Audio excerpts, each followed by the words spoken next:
Alô, alô! Boa tarde a todos!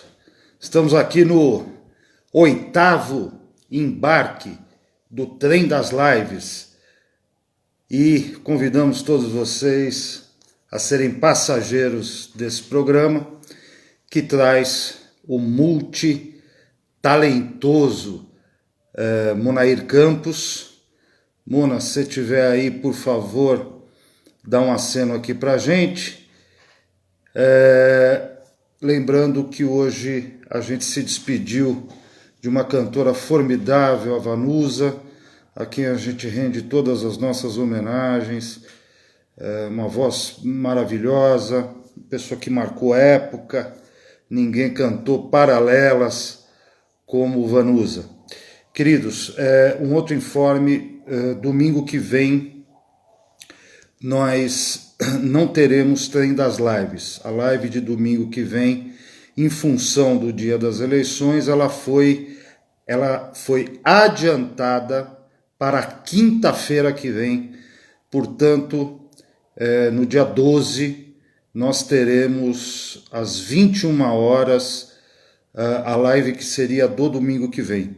E vamos trazer na semana que vem o Valdo Rezende, que já está aqui com a gente, o Monair Campos. Nós vamos chamar o Monair agora. Vamos lá, Mona. Só chamar o Monair. Vamos chamar o Monair aqui. Obrigado pela presença de vocês. E vamos tocar esse Trem das Lives, oitavo embarque, 2 meses de Trem das Lives consecutivos. O Monair está chegando aí. Aê, garotinho! Tudo bem? Opa! Eu tô bem, Tudo querido. bom? Você tá me ouvindo bem? Tá me vendo? Tô te vendo muito bem. E você? Ah, que ótimo. Tô bem. Graças a Deus, tô bem. Ansioso para bater esse papo com vocês aqui, que eu tô curtindo muito o Trem das Lives. Todo Obrigado, domingo. obrigado. Mona, já devem ter te perguntado 1 milhão de vezes, Monair, de onde vem esse nome? Pois é, Trem das Lives é mineiro, né? Coisa de mineiro, né? Tem uma outra coisa que é típica de mineiros, que é colocar o nome de todos os filhos, de todos os familiares, começando com a mesma letra. E a minha família não era diferente, então a tradição dizia que todos os filhos deveriam ter nomes iniciados por M. E o meu avô cansou de Marcos e Marcelos e começou a inventar, começou a criar nomes. Pois é.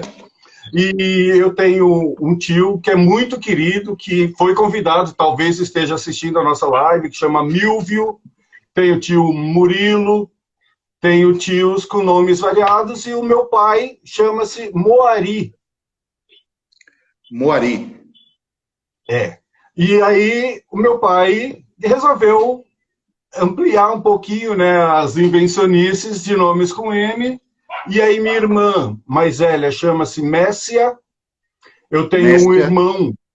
tenho um irmão tá desaparecido, que chama-se Moair. E eu me chamo Monair. Mas tem uma história curiosa, porque eu trabalhei em um período, eu tinha 18, 19 anos. Eu trabalhei numa empresa aqui perto de em casa, inclusive, cujo proprietário é libanês. E um belo dia eu estava lá, tinha acabado de entrar na empresa, né? O proprietário da empresa passou por mim, empresa pequena, né? Um comércio. Ele passou por mim e falou: rapaz, qual que é o seu nome? Aí eu falei: Monair. Ele falou: você que é o Monair? Eu falei: sou, né? Já fiquei preocupado. Né? Ele falou: você sabe da origem do seu nome? Eu não sabia, né? Aí ele falou: pois é, qualquer dia eu te conto. E 2, 3 meses depois ele me mandou chamar me chamou na sala dele, né? Mandou me chamar na sala dele. E aí, quando eu entrei, achei que tinha feito alguma bobagem, né? Achei que eu ia tomar uma bela de uma bronca, né? Aí ele me abriu um mapa do Líbano e me contou a história. Ele falou que o meu nome é uma variação de Munir. Ah, tá. E em uma determinada região do Líbano, lá que ele me mostrou no mapa, que é de onde surgiu o nome Munir, E o nome Munir, a origem etimológica do nome Munir gerou no Ocidente a palavra Mun, que quer dizer lua. Então, Munir é o adorador da lua. E você, de alguma forma, é um adorador da lua, porque você é poeta, porque você é músico, porque você é escritor, porque você é um adorador da lua. Sim, eu me reconheço como quase sendo um lunático, né? Eu sou um fanático da minha relação. Eu não sou, apesar de ser, né, do campo das ciências, né, do meio da academia, né? Mas eu não sou uma pessoa solar, né, no sentido também dessa relação entre a luz e sol, né? Dizem que os poetas eles são da lua e os intelectuais, né, os estudiosos são do sol, né? E apesar de nós transitarmos no meio acadêmico, mas a minha relação é toda ela lunar mesmo, é quase um lunático. Mona, nós estamos aqui com a Margarida de Campina Grande, estamos indo longe com o nosso trem. Muito obrigado, Margarida, por estar aqui com a gente. Conta um pouquinho da tua formação e das atividades que você exerce. Espera aí que deu uma falhada aqui na internet, eu vou até... Você tá aparecendo, tá? O Mona saiu um pouquinho. Isso acontece, né, gente? Isso acontece nas lives. Eu acho que ele vai ter que entrar novamente.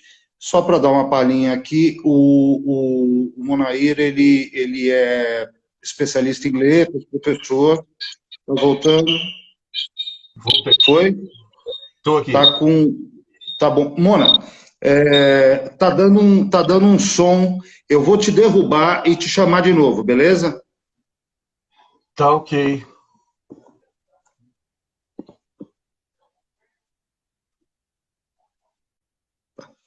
Gente, isso acontece, desculpe. Às vezes a conexão acaba falhando um pouco. Eu vou chamar novamente o Monair. Tá?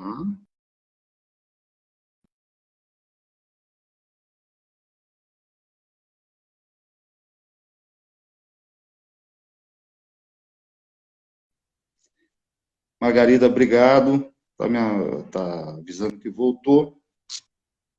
Tá me vendo?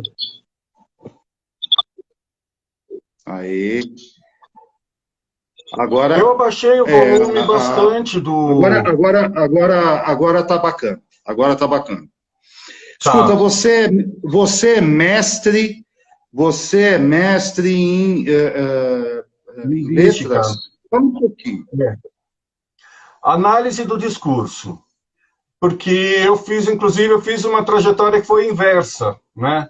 Em 2007, um amigo meu, grande parceiro meu, que é o Ricardo Barbosa, que também foi convidado, acredito que ele esteja por aí, se não tiver, já já ele aparece, ele me convidou para escrever uma peça de teatro que tratasse do tema do racismo no Brasil, que é esse livro aqui, vocês estão vendo, aqui, que é o Negros e Alvos, né? E aí ele me fez esse convite, exatamente, esse daí, querido. Então, ele me fez o convite para escrever a peça de teatro, e aí nós fizemos uma ampla pesquisa, né, para ter sustentabilidade, para ter embasamento, né, para escrever o texto com um pouco mais de conhecimento de causa, né. E durante toda a pesquisa, eu não segui um método científico, apesar de já ter formação, já era professor, né, mas nós não seguimos uma metodologia. Eu li bastante coisa, pesquisamos muito, entrevistamos muitas pessoas, mas tudo sem uma metodologia. Porque o objetivo era artístico, e naquele momento eu mergulhei tanto na proposta dele, né? Nós mergulhamos, ele junto comigo o tempo todo, né? Que eu acabei esquecendo completamente de registrar o processo. Aí, esse processo de pesquisa resultou numa obra que a gente encenou, nós ficamos em cartaz por um bom tempo e tal, circulamos, apresentamos em faculdade, em escolas e tal, né? Mas... Como chamava? Oi? Como chamava a obra? Negros e Alvos. É o próprio Negros e Alvos. Tá. Então, ela foi escrita quando, Mona?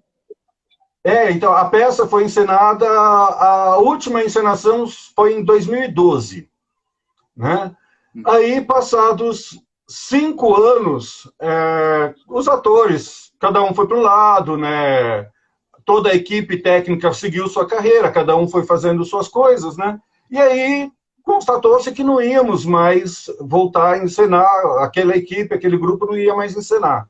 Aí eu resolvi registrar em livro para que, inclusive, que outras pessoas pudessem encenar, caso tivesse interesse, né? Eu doei bastantes exemplares da obra para ONGs, para grupos de teatro amador que tivessem, de repente, interesse em pesquisar a obra e encená-la novamente, ou, de alguma forma, se beneficiar do processo, do projeto que eu já tinha realizado, né? E aí nós montamos a peça. Só que aquele embasamento teórico que eu havia adquirido para a composição do texto, eu achei por bem que valia a pena fazer um trabalho específico e aí sim voltado para a academia, né? E aí, em virtude disso, eu voltei para a academia para fazer um mestrado direcionado que tivesse uma correlação com esse processo, né? E aí eu peguei apenas porque o mestrado, você sabe muito bem, é estrito sensu, né?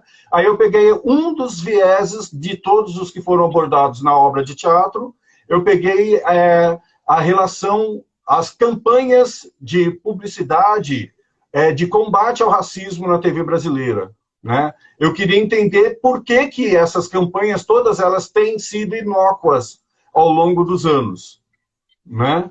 E aí eu voltei o meu estudo para essa área especificamente. Mona, você já era formado em letras, e aí você fez, em função dessa história toda que você contou, você foi fazer o teu mestrado. Mas eu gostaria de puxar uma coisa, você trabalhou no começo com teatro, Jaime Compre, não foi isso? Sim, trabalhei, eu estudei com Celso Frateschi, né? Fizemos ele realizou uma pesquisa, um projeto, né? Que criou o Tendal da Lapa, um espaço cultural que está em pé até hoje lá na Lapa, né? E lá ele formou grandes atores, ele formou gente bastante interessante, né? E aí eu estudei com ele lá, depois eu fiz também um processo, participei de um processo de pesquisa com Jaime Compre, e nos anos 90 eu trabalhei bastante com teatro, né? Mas eu fui trabalhar no teatro por causa da minha relação com a música. E aí eu me encantei com o teatro e fiquei, durante os anos 90, eu trabalhei bastante com teatro. Nos anos 2000 eu já trabalhei mais fazendo trilha sonora para teatro, né? Cheguei a atuar também em alguns espetáculos, mas o meu enfoque maior já era voltado para a trilha sonora mesmo, né?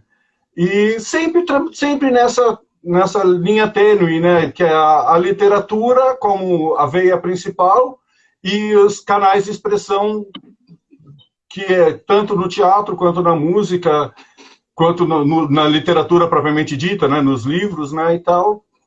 Estou sempre ali no meio, né? Não tem muito como fugir. Eu tava lembrando hoje do trabalho do Jaime Compre, que foi abreviado tão cedo, ele faleceu com 33 anos de idade, em Londres, várias montagens do Jaime excelentes, você teve mestres realmente muito importantes dentro das artes cênicas. Eu queria te perguntar, dá uma palhinha para a gente, sem dar spoiler, como a gente sempre pede, do Negros e Alvos. Do que se trata este espetáculo teatral escrito por você? Olha, bem, em primeiro lugar, você falou da Val, da Margarida lá, né, do norte do Brasil, ela é do nordeste, né, do Brasil. E, pô, Val, um beijo, minha querida, é uma queridíssima, uma professora respeitadíssima, né, professora universitária, bastante respeitada, e é uma pessoa muito querida. Um beijo, querido. E aí eu vou mandar um beijo para todo mundo que está vendo a gente aqui. Estou vendo aqui, tem bastante gente muito querida. A Cia, um beijo, meu amor. Cadê? A Letícia. E vamos embora, não vai dar tempo de... Gente, eu sempre esqueço a Patrícia, eu sei que está aí me vendo, e eu vou tentando lembrar. A Simone acabou de chegar, queridíssima demais, né? Olha, a Simone falou uma coisa que é bem legal, ela falou multimonair. Eu costumo dizer que quando a pessoa nasce do lado de lá do rio, e para quem mora em São Paulo, os rios Tietê e Rio Pinheiros são demarcadores, né, do que é considerado periferia e centro, né? Quem nasce do lado de lá do rio se torna especialista. Então a gente vê o médico aqui na região central de São Paulo, quem nasce nos bairros mais nobres, ele não é um médico generalista. Ele é um ortopedista especializado nos dedos da mão direita, né? O outro é especialista em tomografia computadorizada de abdômen, né? Eles se especializam e vão para um grau de especialização cada vez mais específico mesmo, né? E quem nasce na periferia, né, como eu, que fui nascido e criado aqui na Brasilândia, a gente precisa aprender a fazer várias coisas para conseguir sobreviver, né? Então, o que para muita gente poderia parecer como sendo um mérito, né, na verdade, para nós é uma questão de sobrevivência mesmo, é uma questão de necessidades que a gente vai suprindo, né? Mas vamos lá. Negros e Alvos trata de um triângulo amoroso.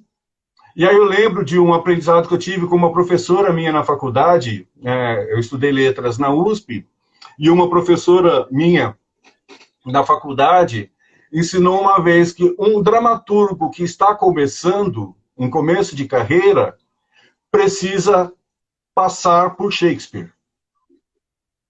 Né?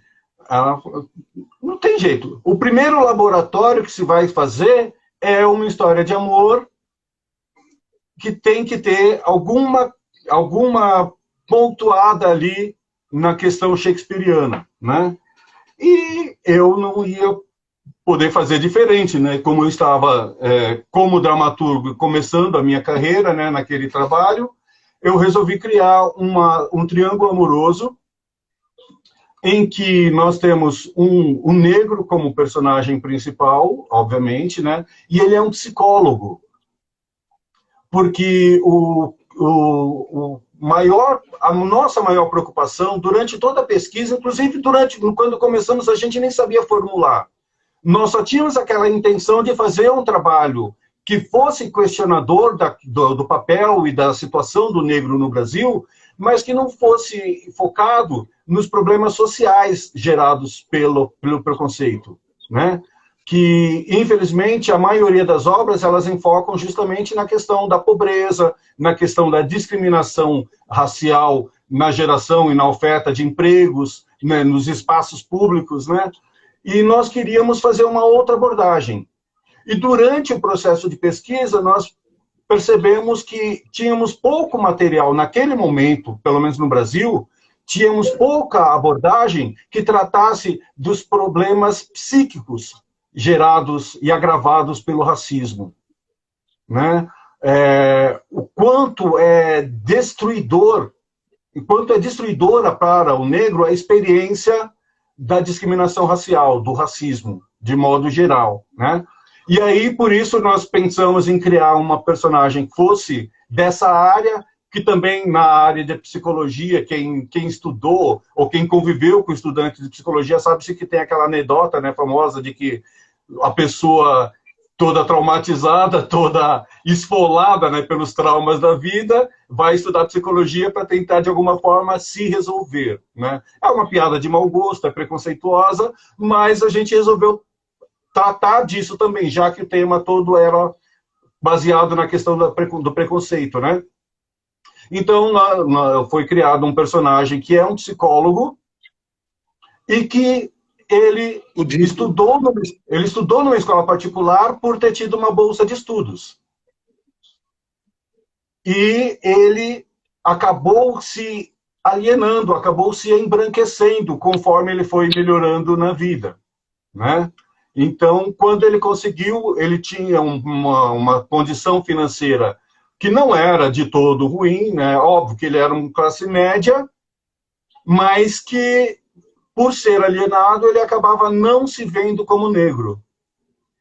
E aí, nesse triângulo amoroso, ele acaba se envolvendo com uma mulher loura que tinha um fetiche de se aventurar com homens negros.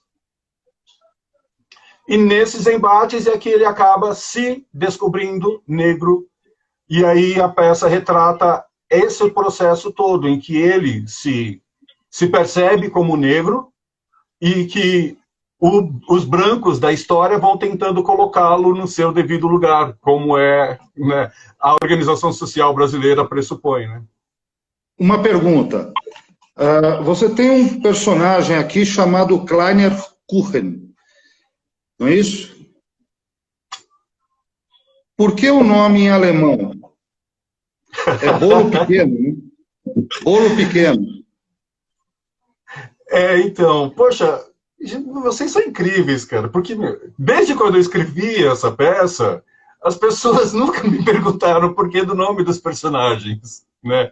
Então, e é assim, a personagem mulher é a Bianca Weib. Weib, em alemão, é branca. Então, ela é Bianca branca, que é para enfatizar justamente esse choque com o personagem Benedito, que é negro. Uhum. E o Kleiner Kuchen é porque tem uma música do Frank Zappa chamada Muffin Man, que numa tradução livre para o português seria uma almofadinha. Né? O Muffin Man seria, o muffin é um bolinho, o homem bolinho é como se fosse a tradução para o português seria algo como uma almofadinha, né? E aí, por o texto tratar de um personagem que fosse representativo do racismo, então a gente pensou em uma personagem que fosse ariana, né? Daí a citação a nomes alemães, e por isso eu peguei e fiz essa tradução livre do Muffin Man para o alemão. É isso. Ao pé da letra, Kleiner é pequeno, Kuchen é bolo, né? Eu não tinha associado que poderia ser uma gíria, né? Desculpe, eu não tinha esse conhecimento. Escuta, quantas encenações? Foram várias encenações, mano? Nós ficamos uma temporada no Pendal da Lapa. Tá, depois sim, que lá foi onde nós ensaiamos e tal. Foi o espaço que nos abrigou para que a gente pudesse montar todo o trabalho. Depois nós fizemos apresentações no Centro Cultural da Juventude, aqui na Cachoeirinha. Centro Cultural Ruth Cardoso, mudou-se o nome, né? Depois nós circulamos, apresentamos-nos em espaços culturais, em algumas faculdades, em colégios particulares e colégios públicos também. E depois nós ficamos uma última temporada no Teatro Plínio Marcos, aqui no Shopping Pompeia Nobre, né? Poxa. Então, foi uma boa caminhada, viu? Foi uma experiência bem interessante que a gente circulou e apresentamos em escolas públicas, no ensino médio, né? E sempre gerou um debate muito acalorado depois, né? Tirando quando a gente fez as apresentações no teatro, quando fazíamos apresentações em espaços alternativos, digamos assim, sempre tinha um espaço para debate depois que era muito gostoso, muito gratificante. Mona, no final do livro, há partituras. As partituras de todas as canções. Você escreveu essas partituras?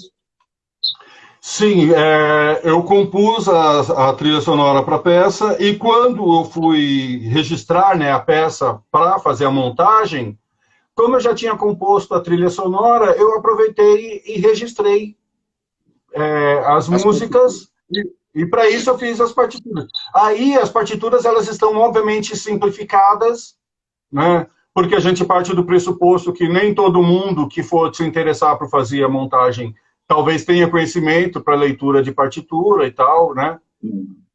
Então eu fiz questão de registrar também a trilha sonora, porque eu ainda não consegui registrar em disco, né, fazer um álbum com a trilha sonora, com áudio da música, da trilha sonora, mas aí eu aproveitei e registrei já no livro, para que quem tivesse interesse tivesse algum acesso a essas músicas, a essa trilha. Se quiser reaproveitar, né, quando for montar, ótimo, mas se quiser fazer uma outra trilha, tem pelo menos uma base do ponto de partida, né, de como eu me organizei na hora de fazer a peça.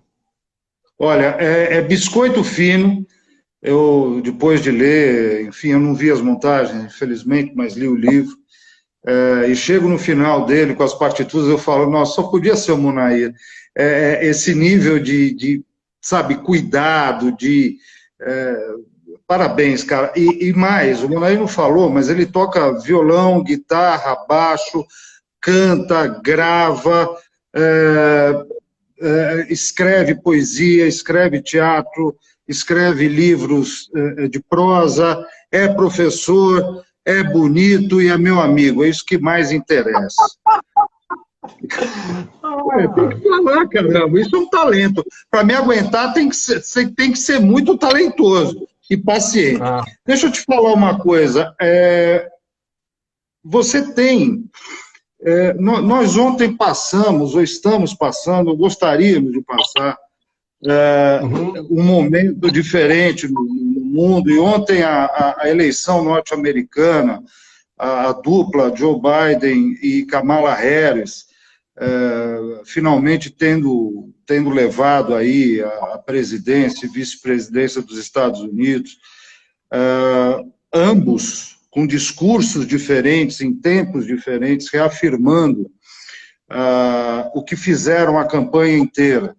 A luta contra o racismo, a luta pela inclusão, um trato maior das questões ambientais, enfim. Candidatos agora eleitos com uma agenda do século XXI, agenda essa que muitas vezes a gente vê aí esquecida. Me fala da importância dessa eleição do Biden e principalmente da Kamala Harris, que é a primeira negra vice-presidente dos Estados Unidos, é uma questão histórica. Como é que você vê isso? Bem, eu vejo que durante muito tempo, quando eu tratava desse assunto, um amigo meu, um amigo muito querido, ele me perguntava como é que os Estados Unidos conseguiu sair, né, nos anos 60 de uma política de apartheid, e em 50 anos conseguiu um padrão que, se não é o ideal, é uma condição de vida para o negro que, pelo menos em termos de oportunidades de vida e de trabalho, é muito melhor do que a do brasileiro, né? E ele me perguntava como eu falava, devido justamente às lutas, né? Começou lá atrás, né? Talvez até antes de Martin Luther King, mas ele encabeçando, né, os primeiros grandes movimentos em busca dessa igualdade de condições, pelo menos, né, passando por Malcolm X, e depois toda a história, né, dos Estados Unidos, sempre foi de muita luta. E esse movimento do Black Lives Matter é de uma importância gigantesca. Todos que tentam desqualificar o movimento do Black Lives Matter, na verdade, acabam fortalecendo, porque cada argumento que a pessoa tenta usar para desqualificá-lo só mostra mais de quem está falando do que do próprio movimento em si, né? Então, cada vez que alguém tenta desqualificar esse movimento, a pessoa se expõe. E ao se expor, a gente olha e fala, tá, então é por causa de pessoas como esta que o movimento precisa ser fortalecido, né? E eu tenho muita convicção de que foi esse movimento que fez a diferença, porque a eleição ela foi bem justa, né? Foi muito apertada, né? Durante todo o processo de apuração dos votos, a gente percebeu que estava muito ajustada ali, né? A competitividade. E eu acho que o movimento Black Lives Matter foi que fez a diferença. Eu posso afirmar, sim, como observador à distância, que se tem essa diferença, ela foi justamente pontuada por esse movimento, né? E a eleição de uma Kamala Harris, que muito mais do que ela ser eleita agora como vice, eu acho que o mais brilhante desse contexto é que provavelmente daqui a 4 anos não vai ser o Biden candidato à reeleição. Vai ser ela candidata, e eu tenho muita fé de que será a primeira presidenta negra de ascendência latina e de ascendência indiana, presidenta dos Estados Unidos da América. Né? Ela é filha... fantástico. Deixa eu só aproveitar, gente, mandar um beijo. A Maria Carolina está aqui presente, ela veio dar um olhinho, ela é da Encruzilhinhas. Eu recomendo a quem quiser acompanhar, ela tem um trabalho fantástico de divulgação de literatura, de excelente qualidade, é um dos melhores portais de divulgação de literatura que eu conheço, e eu convido todo mundo a, quando puder, conhecer o trabalho dela, que ela é incrível, fantástica. Um beijo aí, meu filho está aqui, né?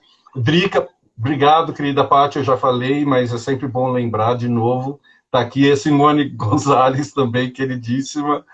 Minha irmã também, tem um pessoal muito querido aqui acompanhando a gente. Vamos embora, que senão eu não me concentro. Mona, a Kamala é filha de indiana com... Kamala? Da terra do Bob Marley, caramba, acabei de esquecer. É uma filha de indiana com... da América Central, meu Deus do céu. Jamaicano. Desculpa, jamaicano. E acabou dando um caldo legal, ela é muito linda e muito simpática, né? E eu acho que ela é uma pessoa... Ela tem uma história de vida bacana também, né? Uma história sabe, de um monte de superação, virou uma advogada. Ela recentemente, ela entrou na política, casou. Então a gente tem aí um carinho muito grande, quer que eles façam um grande governo, e principalmente atos são mais importantes do que palavras. A gente quer ver esses atos se transformarem em discursos legais daqui a pouco, dizendo, pô, valeu a pena. Aliás, você tem um trabalho muito interessante de pós-graduação de racismo, né, estudando os meios de comunicação. Você falou da publicidade. Sim. Por que não dá certo? A gente acabou não dizendo isso. Por que não dá certo? Por que você acha que o impacto das campanhas em relação ao racismo ele é pequeno? Por falta de representatividade. Todas as campanhas que eu observei, a equipe técnica era formada por pessoas brancas. A equipe de pesquisa era formada por pessoas brancas. Todas as campanhas. Isso começou a mudar muito sutilmente de 2019 para cá, de 2018 para cá, quando começaram a perceber que não adiantaria fazer campanhas de brancos falando do racismo. Né? Nós tivemos até uma imagem icônica quando foi no começo deste ano, eu não lembro exatamente qual foi o episódio, mas nós tínhamos uma bancada de jornalistas na Globo News, formada por 5 pessoas falando de um episódio de racismo que acabou... Eu não lembro qual foi o episódio especificamente, mas eram 5 pessoas brancas comentando sobre o racismo. E isso gerou uma bela de uma repercussão e obrigou a programas como, por exemplo, o Roda Viva, que amanhã vai entrevistar a Djamila Ribeiro, né? E que eles começaram a perceber, a partir da repercussão, a partir da pressão que foi feita nas mídias sociais, nas redes sociais, né? De as pessoas exigirem que essa modificação fosse feita. né, essa alteração fosse feita. E é isso que eu constatei, inclusive, no meu registro, né, de fruto da pesquisa, né, que todo o trabalho, eles colocavam atores negros, mas todo o trabalho de pensamento e de planejamento era feito por um viés de quem não conhece do assunto. Não tem como dar certo, não tinha como dar certo, né? E eu acredito que agora está se indo num caminho um pouco melhor, porque agora nós vamos vendo pessoas que tenham conhecimento do assunto, que pudessem tratar de uma forma um pouco mais ajustada, né? Um pouco mais apropriada. Houve um painel com 6 jornalistas mulheres negras, ancorado pelo Pereira, o jornalista, sobrenome da Pereira, Globo. desculpa. Sim. Você vê como muda, né? Você vê como... Evaldo Pereira. Você vê como muda, como a pressão da sociedade também ajuda, né, a gente a mudar um pouquinho essa questão. Eu sou publicitário, você sabe disso, e as mulheres reclamam que muitas campanhas para as mulheres não são criadas por mulheres, isso é perceptível. E é justo que os negros entendam também que essas campanhas não foram feitas para eles. Você tem que viver o problema, muitas das vezes. Eu não tenho nada contra você ter participantes brancos, muito pelo contrário, mas você tem que ter alguém que entenda o que é para poder seduzir o público. Senão a gente não vai ter um nível de conversa positivo. Não tem como. Mona, você caiu. Não, eu tô aqui. Caiu, querido. Tá aí? Eu queria perguntar para você o seguinte, uma das coisas que me preocupa muito ultimamente é essa questão da violência contra as religiões de matriz africana. O que está acontecendo? Sim, sim. Deixa eu aproveitar e mandar um beijo para a Tarsila, outra queridíssima que tem um canal no YouTube que é a coisa mais incrível do mundo. Ela consegue produzir em média de 3 vídeos por semana, todos de altíssima qualidade. Tata, sou seu fã, sabe disso. Mona, vocês estão me vendo? Mona, oi, eu vou te derrubar de novo, tá? Eu vou te derrubar de novo e te chamar de novo, beleza?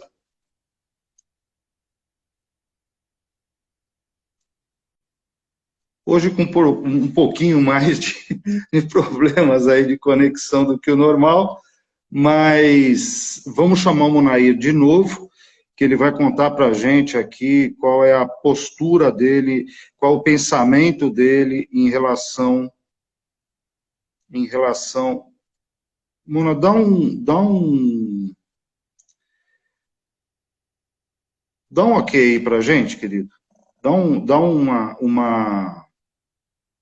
Dá um oizinho para a gente, Mona, por favor. Dá um oizinho para a gente.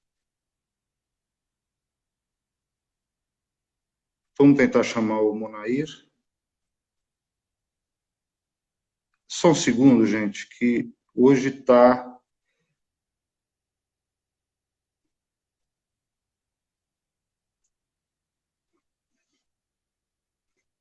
Estamos aguardando. Oi, cheguei. Oi. Cheguei. Você está usando o Wi-Fi? Então, eu estava usando o Wi-Fi, agora eu estou tentando pelo dados para ver se estabiliza. Tá mais legal a imagem, melhor o som. Mona, deixa eu te falar a questão da... O que vem acontecendo? Por que tanta agressão aos terreiros, às religiões de matriz africana, né? Por que isso? Pois é. Bem, nós vimos uma crescente muito grande, uma ascensão muito grande das comunidades neopentecostais, né? Essa ascensão, inclusive, ao poder político das religiões neopentecostais, gera um conflito de interesses muito grande, porque é da estrutura dessas religiões o convencimento, né, e como é que eu posso dizer, a catequese, né, é estrutural para essas religiões, a tentativa de aumentar a sua clientela. Vou usar esse termo em falta de conhecimento de termos melhores, né? Mas com essa quase que uma obrigatoriedade dos adeptos das religiões neopentecostais de tentar converter, de aumentar o seu rebanho, né, acaba gerando conflitos. E um dos espaços em que eles se apropriaram com muita qualidade, com muito, como eu posso dizer, legitimidade, com muita legitimidade, eles se ocuparam um espaço vago muito grande, principalmente nos presídios. Então, como o Estado não atende às demandas dos presidiários mínimas de humanização, né, esses espaços de religião neopentecostal têm ocupado esses espaços legitimamente, né? Afinal de contas, da tradição das religiões cristãs, que a pessoa tenha uma esperança em uma segunda oportunidade na vida. Então, essas religiões têm dado essa oportunidade para os presidiários, coisa que o Estado nunca fez, né? Então, a lacuna deixada pelo Estado tem sido ocupada por esses religiosos.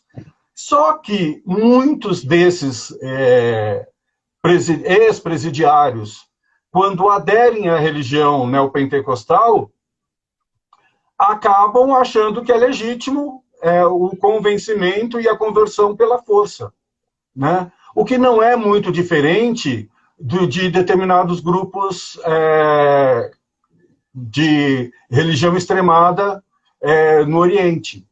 Então, nós estamos vendo aqui um fenômeno muito parecido com o que aconteceu com os talibãs, por exemplo, né, em alguns países do Oriente Médio. E isso tem sobrado para os principais, como é que eu posso dizer, concorrentes deles. Porque, até pelo racismo estrutural que nós vivenciamos aqui no Brasil, fica um alvo fácil para eles assumirem todo o processo de demonização que foi elaborado politicamente durante o período da escravização, né, depois da Idade Média. Para justificar a escravização, desumanizou-se os negros. E pegou-se a imagem de um orixá do sul da África, de tradição banto, que era um orixá responsável pela comunicação entre o céu e a terra, que é Exu, e associou-se a imagem desse orixá à imagem do diabo, né? Porque antes da Divina Comédia, não havia, pelo menos eu nunca tive contato em nenhuma obra literária, mesmo na Bíblia, não havia descrição do diabo. A primeira descrição do diabo aparece na literatura ocidental, que eu tive contato e eu espero... A gente tem um público muito requintado, então se alguém tiver uma informação que complemente ou desminta a minha, eu peço a gentileza de que colabore conosco aqui. Mas, Mona, tem uma questão também. As religiões afro não entraram no jogo também da contravenção, né? Então, tem aí organização criminosa usando muito os templos aí para lavar dinheiro, essa coisa toda. Eu só queria, se você me permitir, uma expressão de opinião. É inacreditável como algo que faz parte da nossa cultura, como algo tão bonito, como algo tão bom, né? Religiões voltadas absolutamente para o bem, e não essa questão de ligar Exu com o diabo, isso não tem nada a ver, né? se eu sair em São Paulo hoje e disser assim, no meio da rua, onde fica, né, o terreiro da tia não sei o quê, ninguém sabe. Você já percebeu isso? Ninguém sabe. Você sabe onde é a igreja, você sabe onde é a sinagoga, e onde eu cultuo a religião afro. Ninguém sabe, isso é um absurdo. Isto é um absurdo, tá certo? As pessoas parecem que se escondem quando elas têm que se mostrar. Elas têm que se mostrar. É uma religião de bondade, são religiões de bondade como qualquer outra, e diferentes. Elas lidam com os elementos da natureza, elas lidam com as coisas mais, poxa, mais bacanas. Quer dizer, você frequenta, desculpa a pergunta até muito íntima, mas você frequenta banda, candomblé, o que você... Eu sou religioso, sou candomblecista e sou praticante. Eu sou um fiel seguidor, né, das orientações da tradição da minha religião, da minha cultura. Sou sim. Então, quanto à questão de não se mostrar, é por uma estratégia de sobrevivência. Infelizmente, assim, as pessoas evangélicas até falam que elas sofrem preconceito religioso, né? E não discordo. Infelizmente, existe uma imagem negativa também dos religiosos de tradição neopentecostal. Então, se eu chego numa empresa e falo que eu sou candomblecista, eu vou ser discriminado.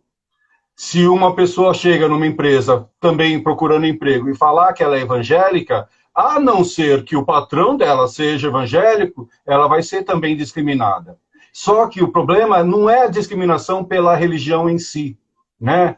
Discrimina-se os religiosos, né? Agora, com relação ao candomblé, se a pessoa não é candomblecista, se ela não é de uma religião de matriz africana, em geral ela tem uma imagem negativa da questão estrutural, né? Você não vai ver um preconceituoso, uma pessoa que discrimina os evangélicos, falarem mal de Jesus, ou falar mal da, sei lá, da mãe de Jesus, de Maria, por exemplo, ou de algum santo, né, da Igreja Católica.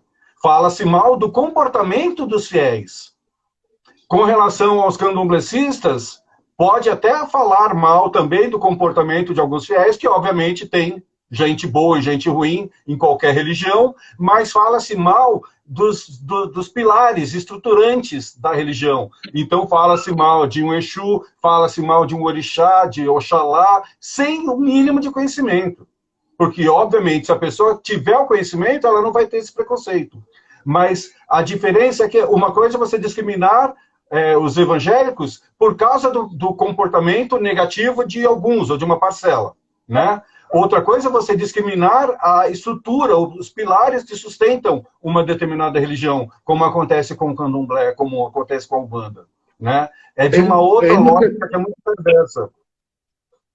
É inacreditável que nós estamos discutindo duas coisas aqui que parece que a gente não está no século XXI. Uma é o racismo e a outra é o preconceito religioso. Nós estamos no século XXI, gente. Isso não pode acontecer. Jamais. Isso é impensável. Mona, eu queria... você tem um podcast literário? Você faz o podcast literário, não faz?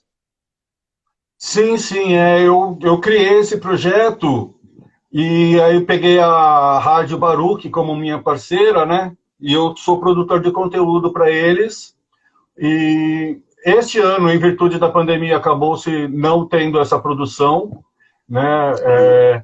Mas eles continuam reproduzindo conteúdos que eu criei nos anos anteriores, de fazer... Na verdade, são audiobooks de contos, de obras curtas, né?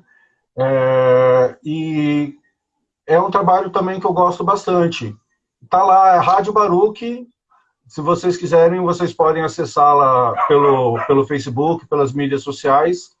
É uma rádio online, né? Que divulga o meu trabalho. A gente tem uma parceria bastante interessante com a Frane. Um abração, meu querido, onde você estiver. Mona, a gente está com 9 minutos ainda pela frente.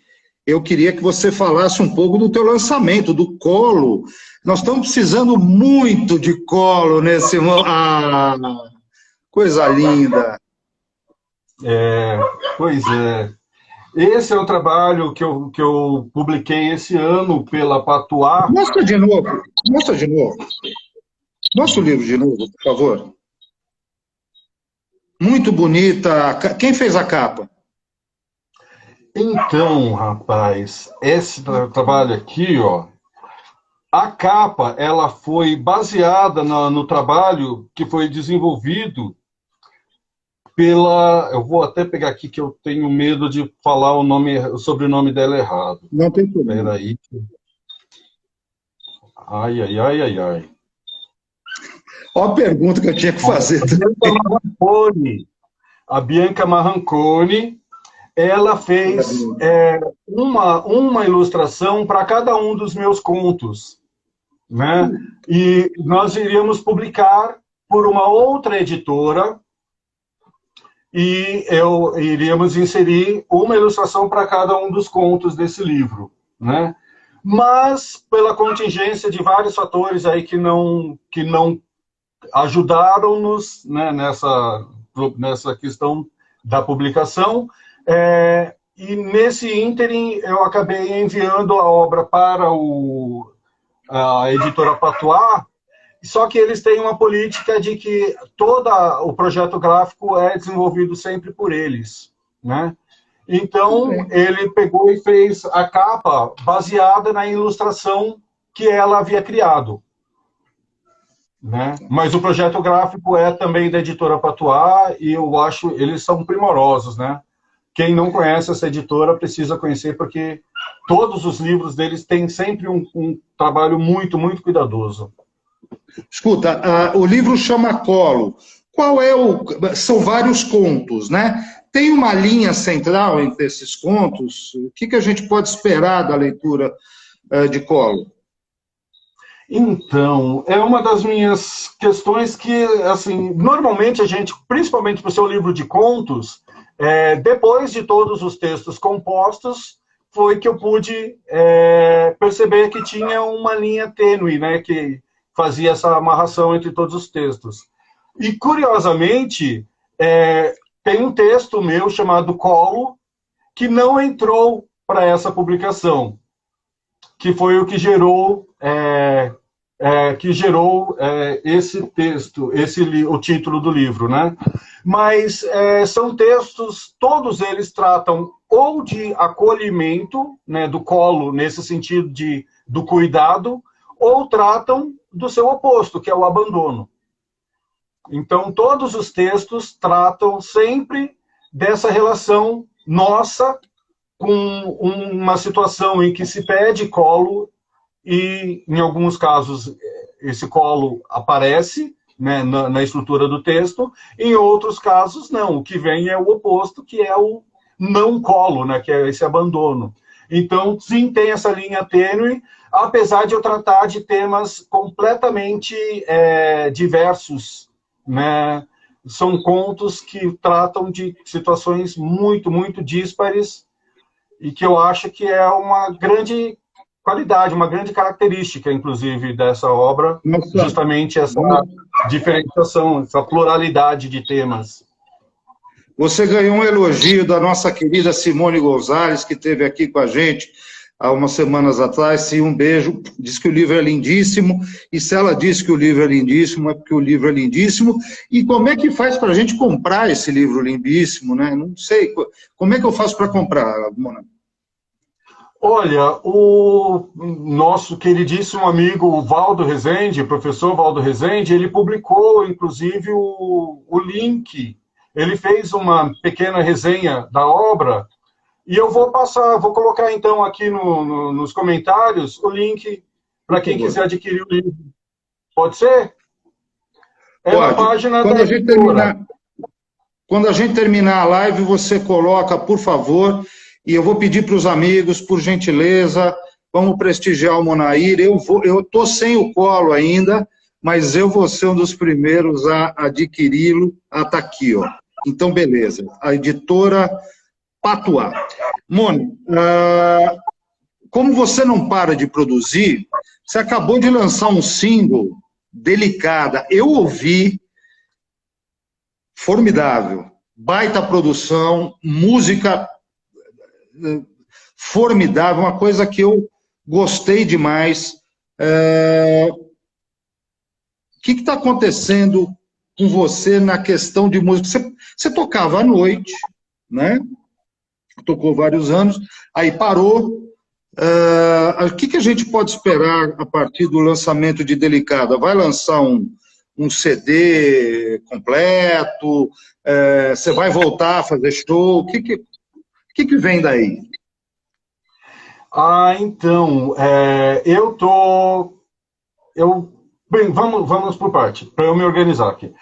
Quando eu lancei o livro Negros e Alvos, eu resgatei a trilha sonora, montei um show, montei uma equipe, um time fantástico de músicos e uma cantora que me acompanhou, que segurava a onda. Eu costumo falar que eu não sou cantor, né? Eu canto quando não tem nenhuma outra opção por perto, né? Eu me vejo como um compositor, né? E aí eu montei um time fantástico. Desculpa, você canta e toca muito bem. Não vem com essa, não, porque, olha, vocês não acreditem no Monair. O Monair é poliinstrumentista, ele toca um monte de coisa e ele canta maravilhosamente bem. Ele tem uma voz. Não acreditem no Monair, ele canta muito bem. Pode continuar. Obrigado, meu querido, obrigado. Eu já falei que eu vou colocar o seu nome no meu currículo. Vou falar, eu sou amigo do Fernando Brengel. Quando eu for procurar emprego, eu vou colocar seu nome lá no currículo, como seu amigo, porque é incrível, imagina. Mas tudo bem, vamos lá. Então, e aí que eu excursionei, durante 3 anos, eu excursionei fazendo a divulgação do livro, fazendo shows, né? Fizemos shows no Sesc de São Paulo, em vários espaços culturais, em várias livrarias.